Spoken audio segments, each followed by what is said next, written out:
Hi යාළුවනේ. ඔන්න අදත් ගෙනාවා රසමලස රෙසිපි එකක්. අද හදාන්න යන්නේ ස්ප්‍රෙගති එකක්. එන්නකෝ අපි බලමු කොහොමද හදාගන්නේ කියලා.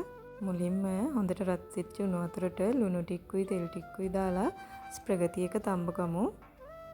දැන් පෑන් එක ලිපේ තියලා තෙල් ටිකකුයි බටර් ටිකකුයි දාලා අපි චිකන් ටික ෆ්‍රයි කරගමු. මෙන්න මේ වගේ තෙල් ටිකත් එක්ක චිකන් ටික හොඳට කලවම් කරගෙන මම මේකට එකතු කරගන්නවා ලුණු ස්වල්පයක්, ගම්මිරිස් ස්වල්පයක්, කහකොඩු ස්වල්පයක් වගේම මිරිස් කුඩු ස්වල්පයක්. දැන් හොඳින් මික්ස් කරගන්නවා. මික්ස් කරගෙන මේ තියෙන තෙල් ටිකෙන් මේ ටික ෆ්‍රයි කරගන්න ඕනේ.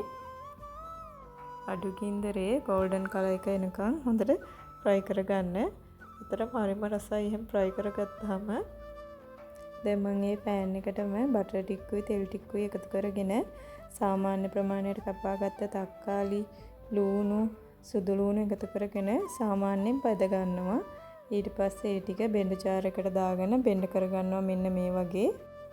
දැන් මේ බටර් එක පෑන් එකට දාගන්න ලිප සාමාන්‍ය ප්‍රමාණයට තියාගන්න. මම සෝස් ටිකකුත් එකතු කරගන්නවා.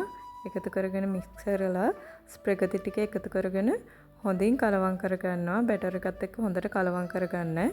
මෙන්න මේ වගේ තක්කාලි මිශ්‍රණයත් එක්ක ස්ප්‍රෙගති ටික හොඳට මික්ස් කරලා මම ඒකට එකතු කරගන්නවා පොඩිවට කපාගත්ත කොත්තමල්ලි කොළ ටිකක්, මොසරෙල්ලා චීස් ටිකක් වගේම අපි කලින් බැදගත්ත චිකන් ටික එකතු කරගන්නවා. වැඩි වෙලාවක් යන්න නැතුව ඉක්මනින් හදාගන්න පුළුවන්. හරිම රසයි. ඔයාලා try කරලා බලන්න.